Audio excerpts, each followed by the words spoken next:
ونص كل دقيق. شوفي عملنا ما شاء الله كميه قد ايه. انا كنت شارياهم من الفرن ما يجوش 10 وحدات، 10 وحدات، وبيقول لي ب20 جنيه او ب25 جنيه. 10 وحدات بالظبط. احنا عملنا بنص كيلو دقيق كميه محترمه يعني. شوفوا ما شاء الله اهو. ولسه معايا كمان، يعني مش الكميه دي بس وخلاص، لسه معايا كمان كميه تانية اهي اهي.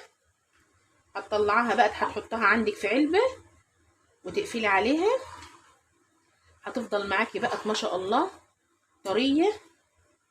لسه كمان اما تنشف هتلقاها معاكي مقرمشه وحلو. ادي شوفوا قد ايه كميه بنص كيلو دقيق.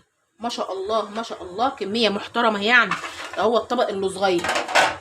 شوفوا